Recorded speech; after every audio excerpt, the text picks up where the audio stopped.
first grew curious about the paranormal, dare you dig deeper? You are listening to House of Asher.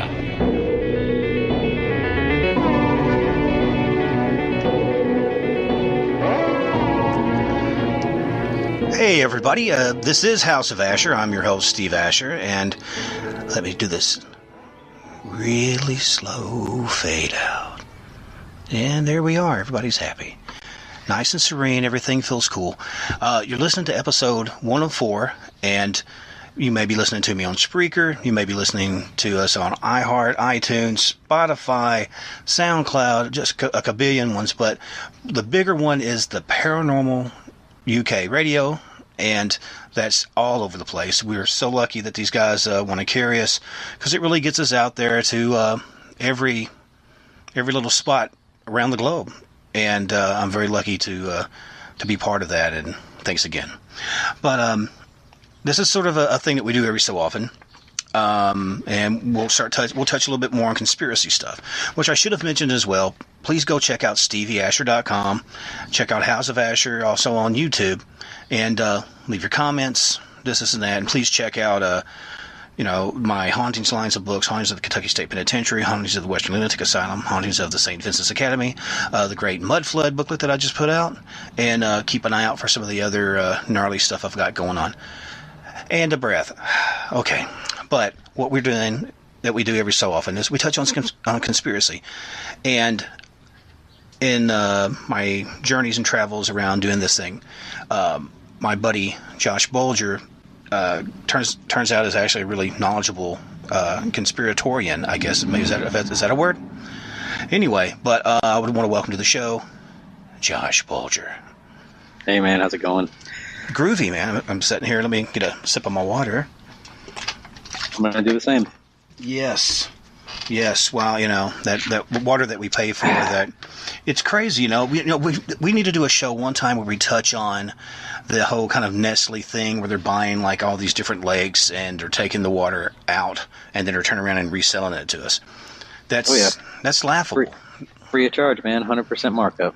That's what I'm saying. Well, it's you gotta keep the companies happy. You got to keep them coming back and bleeding us slow. That's the nature of it. But yeah, man. But anyway, like I said, a lot of people hear different shows about stuff. I just had a guy on that had survived exorcism. And there was a show, or I guess it still is there, The Dead Files, and he was actually in an episode of that. Huh. I believe it was like season 12, episode 11.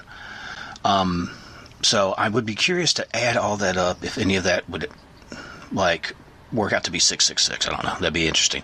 But I don't know. It's a really heartfelt guy. He wasn't like overselling it. He wasn't, Peter Vincent it, So, oh, yeah. But there's a whole lot of weird stuff out there. But anyway, so let's wrap some conspiracy, man. So what do you got for me? Well, here lately I've been doing a little bit of digging, man. I'll start off pretty easy here. One of my big things is Tesla. I've always been really big into Tesla. If anybody hasn't known Tesla, if you know Thomas Edison, well, then you know Tesla's work. But, I looked into a lot of his death. It was very mysterious. Ended up, just living his life out in a hotel. Super successful guy, made free energy, the patents for Wi-Fi and radio before even Marconi did it. And he just died in 1943 out of the blue, which, he was an older gentleman. But then you turn around 4 years later, all of a sudden the Roswell crash happens, and then we go from analog computers to microchips. And if you look at the cosmic scale of it, we did it in like a blip, man. It was a huge technological leap inside of 20 years. I mean, to me, it seems a little bit fishy. I think if you actually look into the records, which I hate to be that guy that's like, oh, I downloaded the file. Yeah, well, I'm that guy. I downloaded all the files I could find off of Wiki and pretty much any of the Freedom of Information Act, and I've got a lot of the stuff that says that the FBI seized his papers and moved them to the Department of Alien Recovered Information. Now, that doesn't mean alien as in extraterrestrial. It means alien as in not of our country. Now, that could be Russian, Chinese, but in the event that it was a civilization that was not on this planet, born from this planet, then it would still go to that department. So, well, the crazy thing too is that he was nationalized by then. He was a full-blown citizen. He was as American as Albert Einstein. Escaped persecution. Back in the early 1900s, just got out of there while they could. Free scientific experiment here. Free reign really in the early 1900s. There wasn't really anything that anybody couldn't do as long as you had the funds yourself. Not very many people were going to fund you. Right. Well, things were a lot more kind of like, it was the Mavericks that were taking the chances, and it was still kind of Wild West rules, it seems. Exactly. Let me ask you something. Sure. Because, like you said, there was a 4-year difference between the UFOs and things like that, which, don't get me wrong, you've heard of different... Okay, let me rephrase this.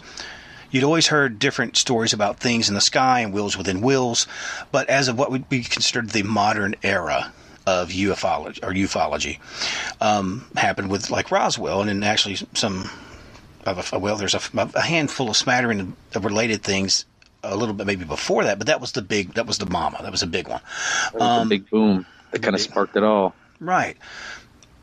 And this is just me. Now, obviously you would go, well, maybe they took some of those technologies or something, or the aliens, maybe the aliens saw some of the technologies working, just like you heard when the bomb dropped that they said they were UFOs. What if all the UFO stuff is completely disinformation? Now, I'm not saying that people aren't seeing stuff in the sky, and I'm not saying that there may not be something going on, but the overwhelming amount of, ships and crafts and stuff like that, because, you even heard like Hitler was working on things, Doc Locken and stuff. But, yeah. What if all this was, okay, they grabbed that information and they ran with it, and they, R&D day and night to produce this next generation of, propulsion. I had heard a lady, what's her name? Annie, oh my gosh, I'm so sorry. I've actually reached out to her, and she had, give me 1 second, I will tell you who it is. This is because I'm actually pulling it up on my phone, because I reached out to her just the other day. Annie Jacobson, who's wrote crap tons of books. That's a whole bunch. That's for anybody that's not in Western Kentucky. A crap ton of books is a bunch of books. But she'd written stuff on the assassin, how assassins become assassins, and the life of an assassin, and like the beginning, then the work into the end of the assassin. She's done all kinds of stuff on the trail of the Nazis in Argentina, and just crazy amounts of stuff. She's done books on psychics and just she goes very neutral and studies it and really picks it apart. And one of the things we'll be talking about later, I laugh because some people watch like stuff like Joe Rogan or something like that as purely entertaining. Sometimes I go, these are great guests. Yes, I will troll him for some good guests. But one of the things that they had talked about that there were supposedly is paperwork, and I know you kind of got inside track on some of this, that not only us but Russia had a program for, well, I thought it meant like, I don't know the politically correct word, little people, midgets, wee people, whatever, and come to find out, no, it was actually children, like younger, smaller children, but different type of birth defects that had kind of like the water, or the hydrocephalus, kind of look, and some of the displaced eye sockets and stuff. So when they would find bodies or crash or whatever, it looked like aliens. And supposedly there was a legitimate, like a gene program where they were trying to, I guess maybe they were trying to replicate something. I mean, because one of the things, why are they trying to replicate something they haven't encountered? So maybe they did encounter something. We were trying to go like, oh, okay, they have a giant. Okay, we need to make our own giant. So have you heard anything about that? Man, I've heard a lot about it. A little bit. I know I don't claim to be a master of any trades. I'm a jack of all. You know what I'm saying? I pay attention. I connect dots where most people won't see it. I think the Nazis, there was something going on with the Nazis that a lot of people don't want to take into consideration, is that maybe that Thule society inside of them. I mean, you think SHIELD had Hydra within it, but inside the Nazi party, there was actually a group, called the Thule, and the Thule society believed that they, by the ability to take a child's blood when they're in the most feared state of mind that they can take this chemical out of their brain called adrenochrome. Actually, if you watch Fear and Loathing in Las Vegas, Johnny Depp and Hunter S. Thompson, they kind of get into that whole mindset, right? Well, adrenochrome, there's only one place it can come from, and that's the human body. So I think a lot of what's coming down go look at the Walmarts on the wall, man. How many missing kids are there? You got to think about it. Like, how many creeps are there really out there, and how many people are actually taking these kids versus where are these kids actually going? I mean, you can name all horrible amounts of things about what's going on, organ harvesting, or just like I said, adrenochrome harvesting. Even the Queen back in the day, they said she bathed in blood of children, to retain youthfulness. So I think that there is something afoot here that we're not being told or let on to. But honestly, the theory that I have about it here lately, a lot of people watch that show, Stranger Things. Right. But not a lot of people realize that it was based on a quote, air quote, true event program that took place. Of course, MK Ultra. Pretty much everybody knows MK Ultra. Alex Jones and Joe Rogan were talking about it a whole lot there for a little while. You gotta be careful with Alex though, because he gets everybody kind of off put, I guess you could say. You were talking about that earlier when we were coming on. He needs to tread a little bit more lightly. But the thing with Jones, I don't like. I hear people go, "Well, you either love him or you hate him," and I don't even think it's so much that. I think you either love him or you hate him, or there's some that are just think it's really good theater and it's almost like a Andy Kaufman, Jerry Lawler type deal, and like he can't possibly believe this man, or he's a wrestler, man, and not like a real wrestler. You know what I'm saying? I mean, he's portraying a character, and it really got him in some deep trouble. I was going to say something else, but I know we're on a radio show, so he got himself in some really deep trouble, saying some things he probably shouldn't have said. And I don't want to go too in depth on a guy that, some of the things he thinks are just a little bit egregious, man. Since we're talking about that shot, I want to turn this into the Joe Rogan roundtable. But like when he'd have like Eddie Bravo on and stuff, especially when Eddie and Alex are both on. Oh Jesus! It's just it's all over the place. But then again, I'm that guy that steps back and go, okay, well, let's say the Sandy Hook thing is real. I have no clue. I know there's people that said they lost their kids. I've lost kids. That's not even beginning to be funny to me. No, definitely. And if it was some people, like you said, say it may be some crisis actors involved, but maybe the kids that were actually shot were just innocent bystanders. If it's half and half, it's still a horrific thing because somebody got lost in the middle of it. But I do look at some of the stuff and go, well, I mean, some of it's plausible. Some of it's possible, and also if you talk about some of the archetypes of this and that, and how we're all in a construct, and this is all which is touches on kind of like David Icke or however you pronounce the name. I'm sure I'm messing it up, but it's Icke. Okay. I used to be a pretty big fan of him until he started going a little bit too far off the deep end for me. But it seems like you got to go. You get pulled into a certain thing. And I've seen this with a lot of UFO folks, who I think are very probably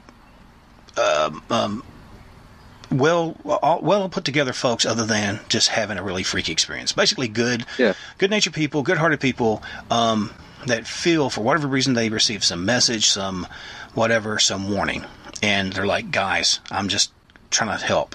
Don't shoot the messenger, kind of. Yeah, don't shoot the messenger. I'm not a prophet. I'm not here in the name of some deity. I'm just saying this is what I feel is the message I'm getting, and I need to say, we need to slow down on this and that, and that's fine. But, when you start getting to the whole deal, they're eating children and all that kind of stuff, man, it gets a little, and that's not to say it's not true. There may be some stuff like that going on. I'm sure there's some stuff like that going on there.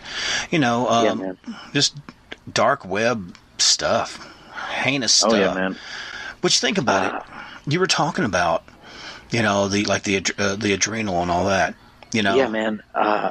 Honestly, I just here recently I've been digging a little bit. I'm one of those guys that puts dots together that nobody ever maybe thought about putting together, and then you kind of take a step back and you look at the bigger picture, and it kind of starts, I don't have any, bona fiable facts yet. I'm working on it, but my running theory is that back in '38, Albert Hoffman discovered the, LSD, the big 1960s party scene. Basically, fell out of that back in 1938 in Switzerland, mind you. And then, then you got the death of Tesla in '43, and then there's the Roswell crash out of nowhere in '47, and then between '38 and '47 you had the big huge war. So I mean, obviously that's going to spurn on some people wanting to, if they're not from here, wanting to check out what's going on. We just discovered nuclear technology. That's a pretty big step.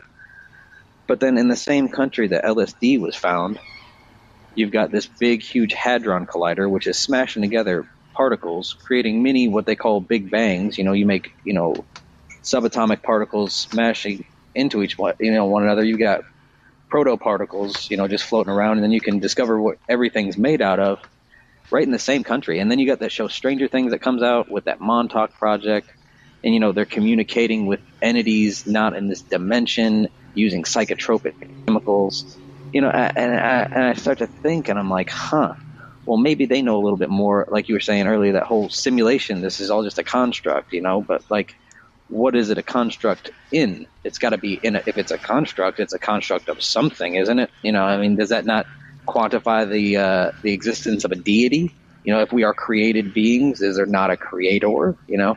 If someone were to tell you that, this book, I'm going to give you a book and I'm going to place it in your hand.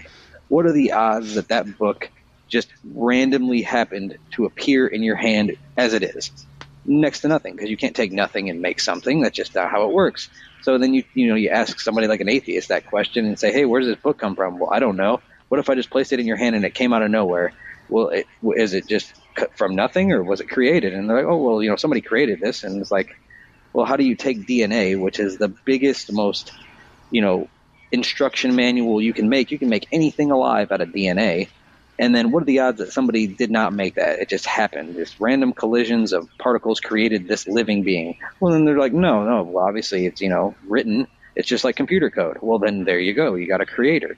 Maybe not a all-knowing, I think we're like a seventh graders in another dimensions project that is on the bottom shelf of the schoolroom, like a MIB kind of, we're just a little marble in a child's game, That'd be kind of funny. Well, man, it's like you said, there's so many different little ways you can take it, ways you can kind of conceive different stuff. For me, at the end of the day, obviously when you're dealing with different conspiracy theories and stuff, there's some stuff I can control. I can definitely research it, but yeah, had a lot of friends that got real hardcore deep into stuff. And I take everything with a grain of salt these days, man. You can't. Even me talking now, you can't take everything I say as truth. You got. That's why God or a deity or creator, whatever. That's why He gave you the ability to think. So you can take it for your own and research. Knowledge is power. It's all on you. If you want to know more, you don't. People don't have to remain ignorant. And I don't mean that in a bad way. It's just if you don't want to know something, you're going to live blissfully. But if you want to know something, the truth sometimes it's not what you want to hear, but it's what you got to hear. Well, there's something to be said for, ignorance is bliss and whatnot, but also, ignorance is fear a lot of times. If you're unsure of it, and I'm like this, if it's bothering you, learn about it, try to learn about it, and try to exactly either put it to bed or find a way around whatever and stuff like that and get to it. But you'd made a comment about, not making anything from nothing, but then there's also the thing of going, it depends if you're thinking a little bit more along the esoteric lines and kind of spiritual lines, talking about like the ether, there's the stuff between objects, the middle land, that empty space. But, you hear a lot of scientists now even talking about it, that really isn't empty. So it's just another... there's just quantum energy just fluctuating there. Yeah, So bring it on back to Tesla. That's exactly what he was trying to harness, that infinite energy. Just space itself has its own energy. But I even don't mean like outer space. Sorry for interrupting. No, it's okay, man. All I was going to say is, but even he didn't take credit for it. He said, I get this from outside of me. I get this from elsewhere. And you can take it as an angel. You can take it as a spirit. You can a spirit guide, or you can take it as alien intervention. I've wondered, because we kind of talked about like the mud flood theory and stuff. Maybe he had that information. Maybe whenever that happened, that wasn't supposed to have happened, and maybe it splintered off. And a handful of people, just like the Mandela effects, there's a group of people that remember, the Shazam thing and different little things, the Berenstein and Berenstain Bears. And there's a handful of people that remember that slight variation, or remember certain individuals dying, or remember different people being, done in different ways, in different situations, coming out in different ways. So it leaves you sort of. I apologize. There's some kids playing up the street. Like I said, there's no ghost here, folks. It's just kids playing outside. But it's just one of those things that you're left again. Which one? Okay, if there's one reality here and there's one reality here, is one prime, or are they all primes? Because I kind of think that when they talk about, well, there's this, Earth prime, and then you have all these other ones, and they don't really matter, but they're all people. They're all, if you believe in a spiritual world, they all have souls, and they all have children. They want to raise their kids and see them do well, be it, 6 arms or wings or Cyclops people or whatever, man. I'm kind of throwing some stuff out there, but hey, man, we've been all over the place already. We've only been on for like 30 minutes, and we're still, we're touching on a lot of subjects, and we're opening a lot of people's ears. They perk up like a dog's when they hear something that, hey, I thought about that. And then we might wake up a couple people, which to me, that's the biggest, most important part of what we do, is to not only open our own eyes by new stuff, is to open, people who don't want their eyes open. They hear something, they're like, I should look into that. And that one thing leads to others, it's just a butterfly effect. You change one thing and domino. Yeah. I should probably say real quick, if people have comments about this, especially if you're listening to this on YouTube, on the House of Asher page, leave a comment, leave a question, criticism, whatever. Just let us know. Because like you said, we're swinging it. We're off the cuff in it here. I never try to get it to be too structured, because people aren't really themselves. If they're in that flight mode, like I saw a show it was talking about Manchurian candidates. Well, that's a fun topic. Always. Well, and they were showing a thing where it had Bill Clinton back in the day, and he was kind of herstable. Yeah, and he got real, like a 1,000-yard stare, and he just. Are you talking about when they put his makeup on and they were doing it, Yeah, man, that's it's been happening a lot. I've been watching, I'm not Mr. Conspiracy all the time. I do normal things in life too, but just perusing YouTube, and of course YouTube conspiracies. But a lot of these celebrities, I get it, anxiety attack and pressure, but it really looks like something just clicks, like there was a trigger word and they just broke. It's like their mind just comes unraveled.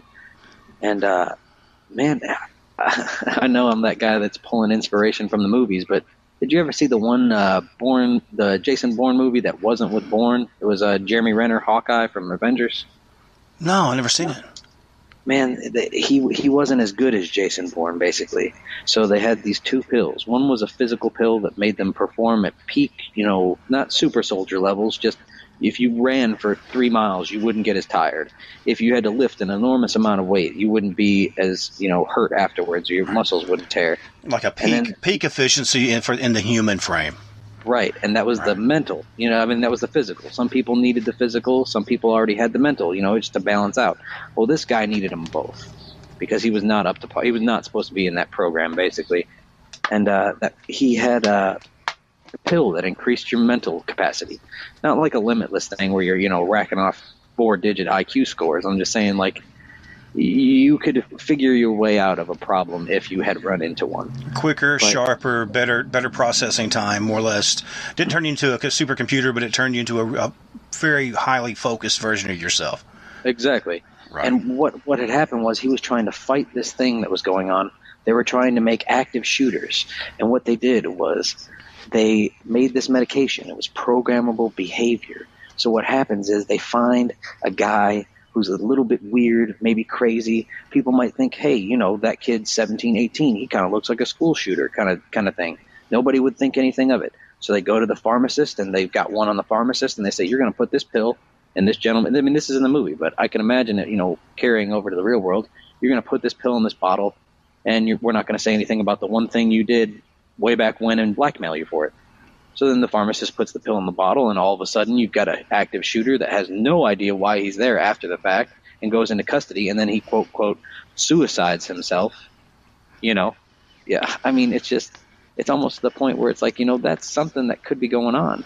I mean, you got anytime you look back, anytime that a country gives up their guns, if they're in a very tyrannical form of government, 9 times out of 10, there's just a massacre waiting around the corner. Well, think about it like this. And, you know, I was thinking of guys like Sirhan, and a lot of those guys that come out. It's like, like Oswald, I was a patsy. Or, the guy does whatever, and he's like, I don't know what's going on. I did what? You know, they're not there. And then some people, you know, I've dealt with guys that did some really heinous stuff, and they didn't really get it, or they were there like, look, you know, yeah, man, I did this and that, but yeah, I didn't do that. I didn't do that one thing they said, where they've disassociated themselves with it. But think about stuff like, Michio Kaku. I remembered he was on different shows and stuff. I said, like, look, you know, if we're going to get to the point of class 0 to class 1 to class 2, and be, you know, spacefaring and being able to use the power of the stars and, you know, basically more or less become gods. You know, you don't have to die unless you want to. We're getting rid of all the diseases. Money doesn't mean anything, you know, because we can talk about the universal wage and all that stuff if you want. But it's also a thing of going, which, don't get me wrong, people had weapons. I mean, they had phasers. They just had a different type of weapon. But it's a thing where I don't remember Star Trek necessarily saying, well, you can't have weapons if you're going to be in Starfleet. If you're under us, you can't defend yourself. But that's what everybody kind of throws. Well, I was just saying that's what everybody throws up. Oh yeah, no, definitely, man. Excuse me. Pardon me. But the one thing that I was always getting down to was, let's say, and this is basically the takeaway, the grand takeaway. If there are beings that aren't of this earth out there, and they did come back and they showed us some things, and they're like, well, you're on the right path here, but you should do it, like, you know, here. And they made some pact where they, you know, I mean, alien abductions, there's got to be a reason the government's allowing it, right? Maybe a little trade-off there, another organ harvesting, you know, kind of situation. But what if they made us the offer? They say, you can be in our galactic fleet in the year 2100, but by then you have to reduce your population, you have to get a hold on your crime because you cannot have, you know, violence or anything like that. And they're like, and you cannot have weapons. Your government can have weapons, but no one else can. And there has to be one government with one currency and one universal language. Which country do you think is making that happen right now? Right. Not trying to say, you know, I mean, Operation Paperclip, man, you know it best. Operation Paperclip. They took Nazi scientists, and I think it was like around 2,000 of them, and just put them into different departments of our government. I mean, Werner von Braun made the V-2 rocket for the Nazis, and he was the guy that literally put our men, quote, quote, on the moon. Well, okay, there's some stuff. I don't know if you know about this. Sure. Von Braun was not I was here, but I'm a scientist over here. I don't really hang out. You know, he was like me and Adolf were pals, right? And yeah. And where they had where they were working on rocketry and putting together rockets for, all the different Nazi rockets, which ended up becoming the American rockets. As I understand, they would kill X amount of, and this is a little dark, people, so don't get mad at me, but this is just the way I understand it. They would kill the slowest Jews, and they would hang them up around the complex and go, that's what happens to slow Jews. or slow workers or whoever. Because, I mean, I know that there were supposedly other people than just Jews, different people that they just felt that were undesirable in these camps. But that was our guy. That was our Von Braun, the guy who helped us get into that. So, yeah, I mean, it's really dark. And that's just the ones that we had here. That's not counting the ones that went to Russia and this and that. So there was that thing. So yeah, I mean it's when you get down to it. Well, Von Braun used to say, during the bombing of London when he launched the V2 rockets, he was quoted as saying, "The rocket performed perfectly. It just landed on the wrong planet." He didn't want his rockets, I mean, he was a man of science first.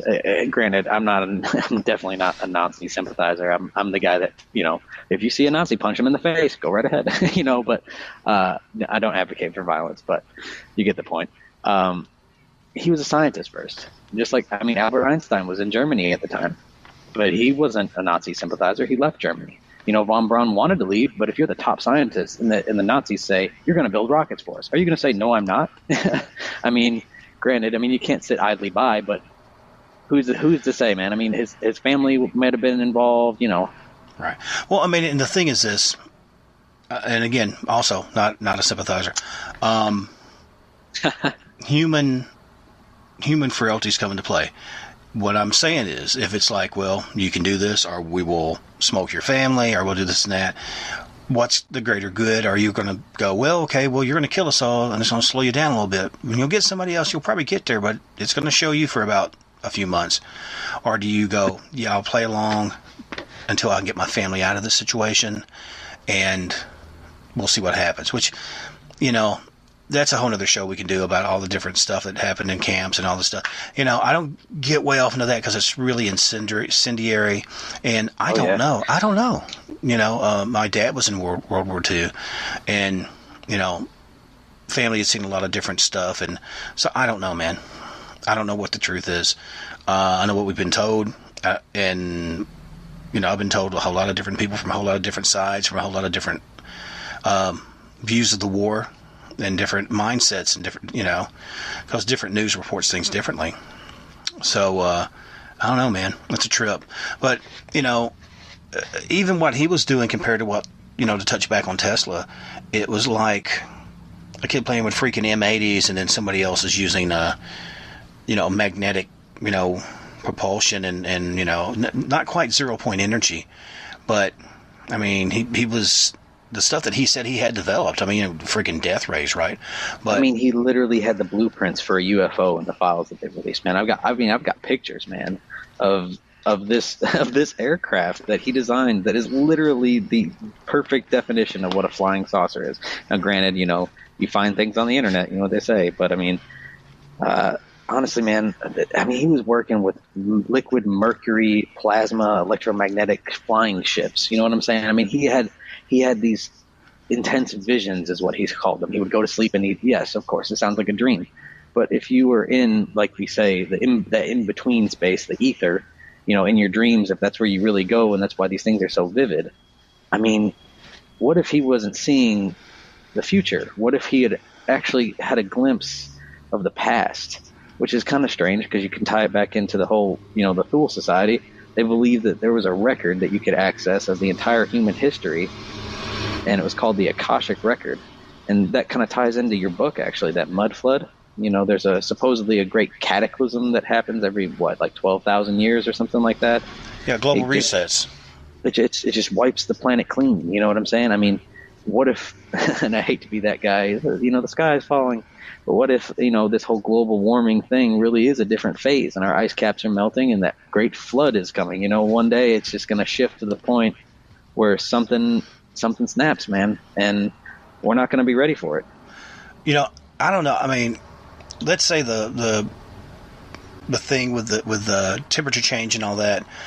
Obviously things have changed, and I know there's a certain amount of secular temperature change, heating up, cold spells, hot spells.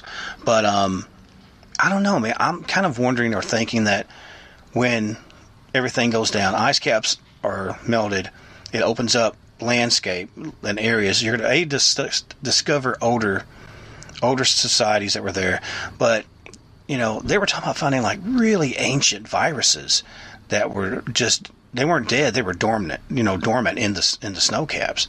You know, what's to say that there's not going to be, not a zombie virus, but something that comes from that. Some type of ancient virus, yeah. And it may have been a bioengineered thing by an earlier society. You know, maybe that's what smoked some of these guys. That's why, you know, they're not finding a lot of, you know, bones scattered all over in certain locations. And I don't know, man.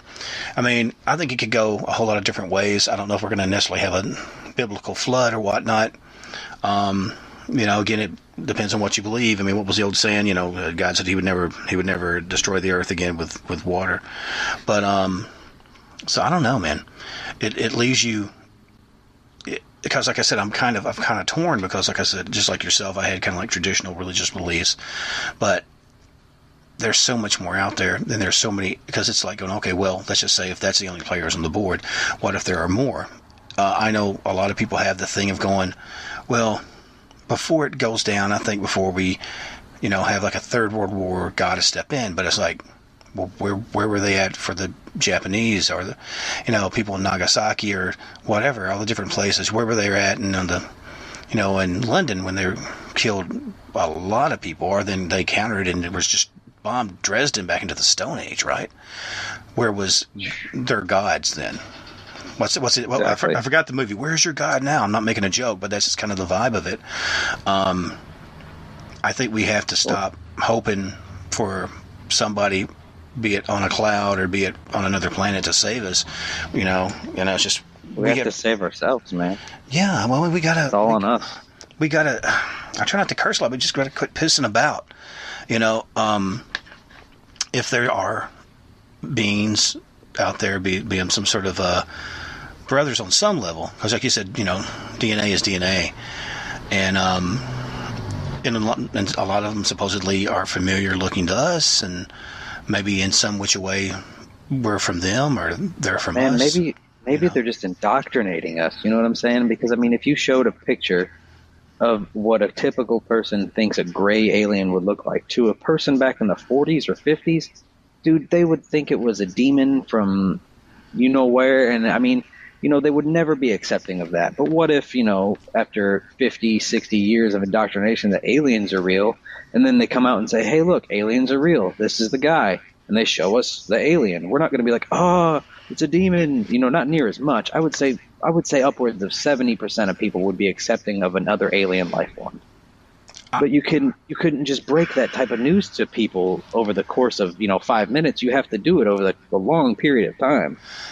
If you sat me down and said, hey, everything that you thought is wrong, your entire life is wrong, you're not for sure what, you know, whatever, what they're going to do, or maybe even it's like, look, you know, they said your life is basically going to remain the same, but as your generations, your sons, your daughters, your granddaughters come along, they're going to add different little changes, different little technologies to catch you up relatively quick. You know, you might go in 200 or 300 years, and what most people go in 1,000 years, but they're going to be here to foster you so you don't blow yourself up. Exactly. I mean, we sent out we were a big beacon, man. I mean, you know what I'm saying? That those nuclear blasts, there was a lot of them. A lot of people think, oh, we've only detonated. A lot of people in the mainstream will tell you that they think there's only been 2 nuclear bombs ever exploded on Earth, the Nagasaki and Hiroshima. That's madness. No, they blew them up for day and night. Just above ground testing, you're in the thousands. Imagine the underground tests that they run. And people are wondering why people are getting cancer so much. It's like our environment, our complete ecosystem is completely contaminated. I mean, it's to the point where you could not go walk in parts of the desert because after about 20 minutes, you would die. There's so much radiation out there. Look on Google Maps. You can go look out in the desert in the firing ranges. There's craters that make the moon jealous, man. I mean, they're huge. It looks unearthly. Well, riddle me this, Batman. And okay, I'll be your Robin. We will touch base about this whole Batman situation because I don't know, man. okay, I'll just touch on this. You'd heard that they were wanting the guy from Twilight to be the new Batman, right? That happened. That did happen. But here's my thing. I think he can pull it off. I think he can pull it off. Even if they go the route that I think here's the route I'm hoping that they go for. You ready for this? I'm gonna throw you a curveball. You're not ready for it. I'm not ready for it. I wasn't ready for any of that, but go ahead, lay it on me. All right, you ready? Do you remember the show that came out in the mid 2000s called Batman Beyond? You're talking about the cartoon where it was the younger kind of, and he's like the next It was set in the future. Yeah. Right? Okay. Let's just say he's not Bruce Wayne. He is Batman, but he's not Bruce Wayne, right? Okay. Set it like 50, 60 years in the future. You know, flying cars, skyscrapers, you know, all that good jazz. And he runs across Wayne Manor, all dilapidated, and he goes out there, checks it out. Bada bing, bada boom. He runs into Bruce Wayne, played by none other than Michael Keaton. Okay, that's the only way I can see it. If they have Michael Keaton back on it in some level, I'm down. I will take hopefully he's not going to be a sparkling Batman, but you know. But if it's like Batman meets Tron or something, yeah, I'll take it. Exactly, man. That would be wonderful. I would very much enjoy that. Okay, but let me ask you this: you were talking about the cancer thing before we get too sidelined. Okay. What if that is, in a really jacked up way, preparatory? People that have less tendency to deal with radiation, because obviously if you're going to be traveling off-world... Are you talking space travel? Space travel radiation. Maybe. Yeah. Well, the thing is, it's like, well, look, you know, if they're getting cancers real easy, these people are not able to absorb the radiation. Because what's going to happen is you're going to have the survivors will mate, and they will most likely pass that gene that gives them a little bit more of a resistance to radiation. Because there are people that have it to a degree. Oh, yeah. And I mean, just check out the people that live in Chernobyl, man. They are completely immune to the radiation. Well, God, they still live there. Dude, look at the ones that live around. Good Lord, man, just in the desert around Vegas. It's a different breed, man.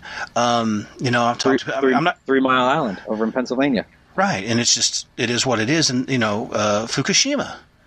Exactly. You know? And it's not that they're living it up and all that, but they're making it. They're surviving it. They're, you know, the grandparents that were scarred all up from, you know, Nagasaki, Japan, and all that. Most of those have gone, and you have the next generation. And I'm almost sure those ones that weren't born with severe birth defects and died or whatever, probably just by being exposed to some type of immunity. Yeah, almost like an immersion therapy, a really dark immersion therapy, but. I don't know. I mean, it seems like maybe it's preparatory. So it's almost like you're saying, like, instead of terraforming a planet, they're going to terraform us. Terraform the people. Genetic manipulation so they can live on a planet that maybe has more radiation and less oxygen. That's why they're polluting the air, taking the oxygen level down. That way you don't need as much. Through multiple generations, they get used to it, and all of a sudden, you know, the population's gone down because of diseases and whatnot, and then all of a sudden you've got a really low population. Not a lot of need to output food, and then you have a low population of very intelligent people, and all of a sudden you're taken off to the stars on a colony ship. Well, and think about it, because you know we're kind of spoiled, at least in the U.S. You know, we eat meat like crazy, and which I mean, not judging, love meat. Love steak. Love steak, man. Anybody wants to send some steaks to the House of Asher? Please let me know. I'll send you my address. But it's a thing where. I mean, it sounds dopey on the face of it, but the more we're talking about it, it's just like, think about it. You know, you're going to be in positions where you are going to be exposed to radiation. Even the astronauts are exposed to it, and then have to take all kinds of different medications. And oh yeah, man, was it like quinine pills and things like that to kind of fight the radiation in their systems because it's there. Just look at Buzz Aldrin, man. I mean, this guy supposedly, has been saying that they didn't actually go to the moon. Yeah, and you know, I mean, because you got the was it the Van Allen belt? Yeah, the Van Allen radiation belt. Yeah, yeah, which they say is 110% toxic, man. Nothing can survive, you know, minutes in it. Which I mean, it takes a little while. I mean, I think people think it's like bam, and you're gone, and you're through the ceiling and you're out in space. But it takes a while. It's a rough ride. Was it like 7 or 8 minutes to go from the ground into low Earth orbit? So I mean, if you're in that Van Allen belt for more than 10, 15 seconds. I mean, you'd probably be really jacked even for 10 or 15 seconds. But, because, I mean, that opens up the whole thing about, was it fabricated? Was it done to... Here's my take whatever on it, and I really honestly think with 100% certainty, we as the United States did not make a claim that we could not back ourselves up. I think we did go to the moon. I think it did happen, but I don't think it happened when they said it happened. They destroyed the original tapes of it, and then they gave us some Hollywood stuff done by what's his name, the guy that did The Shining. Oh yeah. 2001: Space Odyssey. Kubrick, Stanley Kubrick. Well, there you go. That's kind of one of the things that I'd kind of speculated too, is that maybe we saw and found things. Maybe we found like shattered globes of, because you have guys like Richard Hoagland talking about, well, there's all that stuff, all the sand, all this and that, that's all silicon, and it's from all the globes and the spheres that were shattered. And there was a great library, there as well. Maybe we got it, and then we said, oh, okay, yeah, they can't ever see this. So let's run a lot of B-roll, guys. Let's do some B-roll, and we'll get an idea. Okay, here, take a bunch of shots of the landscape. Okay, boom. Make this in a studio, because we want to have a very clean, precise thing. We want to look good. We don't want to look bumbling. We don't want to have, because we don't know how many astronauts they sent up that maybe died in those early attempts to get through the Van Allen belt. You hear about Sputnik and all the different stuff, and some of the Russian stuff that had like the dogs. The lost cosmonauts, man. Yeah, they even went as far to doctor the pictures, so they made them never exist. But there are pictures out there. I think there's like 3 or 4 of them that I know of. Now there may be more. They just completely edited them out of the pictures, like they were never there, because the Russians couldn't fail. If you knew that the Russians had failed, then that would make them look weak.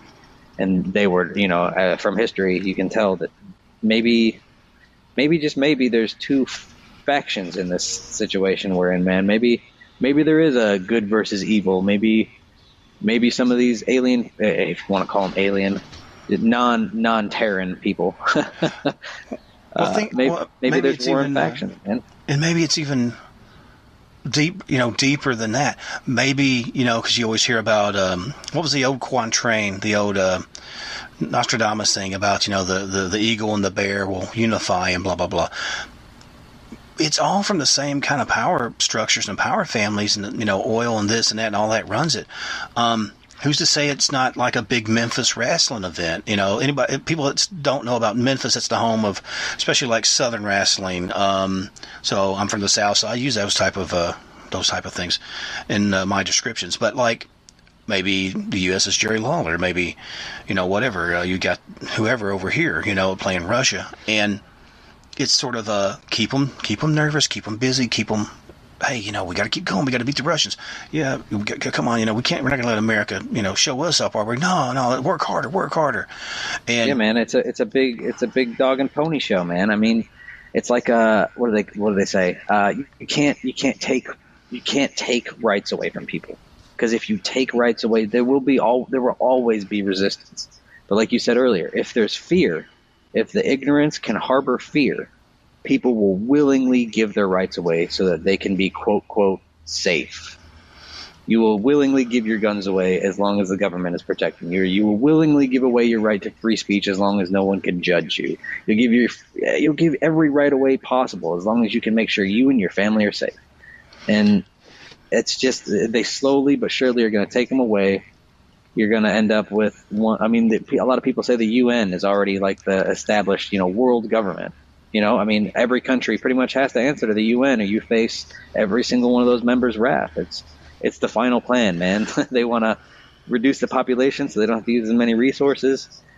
They want, order under one rule with one currency, make it nice and easy to transition from individual warring states to a big unified ball that can harbor other different alien species, if you want to call it that. I feel like we're a stop-off point, man. We're on the very outreach of the galaxy. So, if they're coming from the center of the galaxy, because that's where the, supposed more advanced civilizations would be, closer to the supermassive black hole, maybe we're just a stop-off point, man. Just a gas station. Well, if you look at stuff like, it depends on where you're from. If you're a glass half empty guy, Star Wars is where you're at. Everyone's warring, they're fighting, there's alliances, there's betrayal, there's some hope, it gets crushed. But if you're more glass half full, you're more like Star Trek. Well, hey, we can pull together and we'll unify and we'll get rid of disease, we'll get rid of poverty. There won't be a kid, born not wanted and this and that. But what are you going to have to give up to reach that point? Man, I think it's like if you're an Avengers fan, what does it cost? Everything. It's going to cost us everything. I mean, I'm not doing anything illegal, but I do like my privacy. I don't want my text messages and emails ran through to make sure I'm not a threat. I'm an American citizen. I shouldn't have to feel threatened by my government. We the people put the government in place. I'm not an anti-government type of person, but at the same time, I'm laissez-faire. I like my government to take a step back, make sure nobody's going to hurt us and bomb us, but don't get into my personal life. Our threats are out there, Well, coming from where I'm from, because like I said, you're was born in Chicago, as I understand, in that area. But it's a thing where, especially, I think every state, but especially in the South, they were very much like, look, that's fine. There's certain things that you have to do federally. There's certain things that have to be met on a larger scale. That's fine. But in-house, we like to fix things in-house. We like to have our state's rights, and we like to have our individual rights. Exactly. I wouldn't necessarily say I'm a libertarian, but I'm probably leaning closer to that, and somewhere between that and conservative, which is crazy because I never would have really considered myself super conservative. But it's just a thing of, you have to have a certain amount of protection for your people, and there has to be a certain amount of, at least in the way it's set up right now, people have to kind of be willing to do the work, to make everything work. But, slightly off topic. I love off topic. I'm like the king of unorganized. I'm all over the place, man. That's what it's at. Well, that's where you find things. If you keep running down the same path and so streamlined, there's no room for thought, linear thought. What's the point? But went camping with my youngest this weekend. It was great. Almost a full moon. It was pretty cool, temperature-wise. Rained a little bit overnight, but that was cool too. Laying in a big, up in a big tent with a big rain catch over the top of it, or a rain shield, listening to the rain, coyotes yipping off in the woods. It was really mellow, and I had my phone around, but I wasn't really playing on it, in case there was an emergency or something like that. But yeah, other than that, it sat on the other end of the tent. I didn't really play with it. You're detoxing, man. Totally, and for a little bit, I was kind of weird. I was kind of fumbling with my hands, and I was like, you know what? Let's get out of the tent. Let's go around. Let's run around, because we brought like a telescope, so we were studying the moon and checking out all the craters, and then showing, like, well, okay, here's Ursula Major and some of the other constellations, the Crab Nebula or the Crab constellation, and just going back real like 60s, 70s old school minor technology usage, and it was great, man. My stress really dropped away, and because there's so much going on in the modern world that just keeps you grinding all the time, it's really necessary. It really is. And I think there's a reason that people have encounters. Okay, this is one of my last conspiracies, I'll say. All right. You go out, your mind's open. You're not looking down at a spreadsheet or whatever. You're actually looking at the treetops. You're looking at the clouds, and hey, look at that, it looks like a little bunny, or look at that, it looks like Uncle Ted with his shirt off, whatever. But you're open. You're working on a different vibration, and you're connected to the earth. That's one of my trigger words, man. It just brings out too many conspiracies. Well, no, vibration. Think about it. Think about it, because if all this is different visuals on different vibrations, what's to say you don't slightly ascend a little bit to where those things are visible better. Man, you're visible to them. You're gonna break me into a whole nother conspiracy. We got a couple minutes. Run with it. All right, man.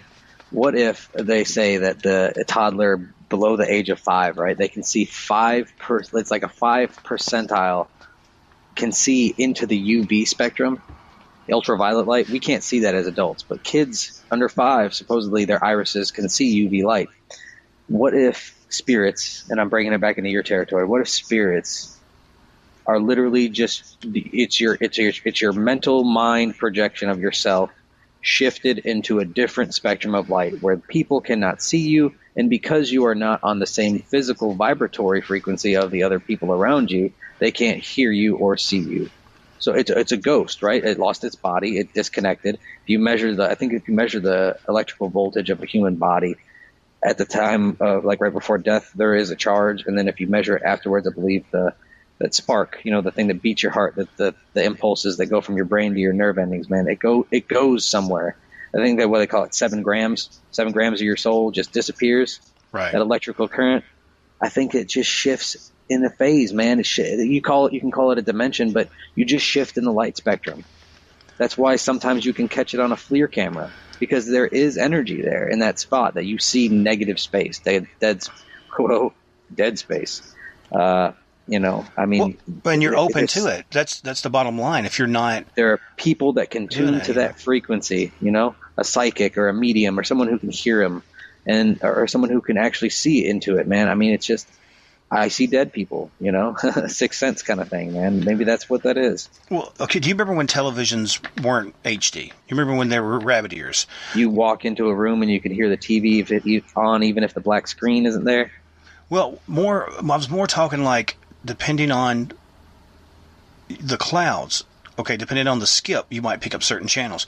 You're driving in your car, your pickup or whatever, you go down a hill and you lose a station. Maybe it picks up, or you go up to a higher station, or up into a higher region, and maybe it was playing a rock station. Then now you're hearing something from Latin America or from Mexico or something.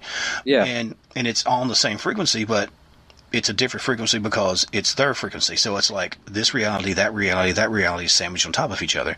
And what you run across is what is there because you're now open to that frequency. So I don't know, man.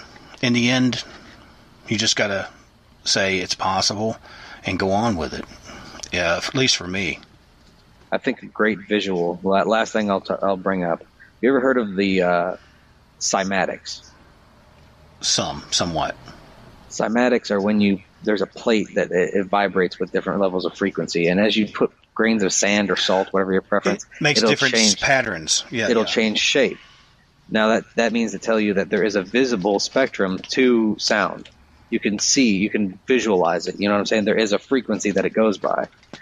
And with cymatics, it kind of dictates that maybe, just by cymatics alone, you could see that just individual sounds can change the environment around you. Maybe these pyramids and stuff were built with something around that nature. The monks all harmonizing together, and it creates a sound wave that disturbs gravity or something like that. I'll throw 2 things on top of that because we're almost out of time, Josh Bulger. Yep, I got you. Okay. Muad'Dib. The name Muad'Dib had a certain vibrational quality that would kill you. The structures of the pyramid supposedly produces a certain resonance and a certain sound, and can absorb certain sound energies. Okay, which we do the same thing when we have a bass go off. Bass speakers go off in front of us. So I think we're electricity, and we're vibration, and we're squishy, and we're hard, and we're all these different things thrown together, and we're what we are in whichever medium that we are putting our energies into. But man, we are at that point. Josh, man, I appreciate having you on, and it was great. I'm sorry I was all over the place, man. There's so much to talk about. It's totally fine, but I want to thank everybody for tuning in. Please make sure to go to Paranormal UK Radio, check out the show, and check out StevieAsher.com. But please enjoy the rest of your day.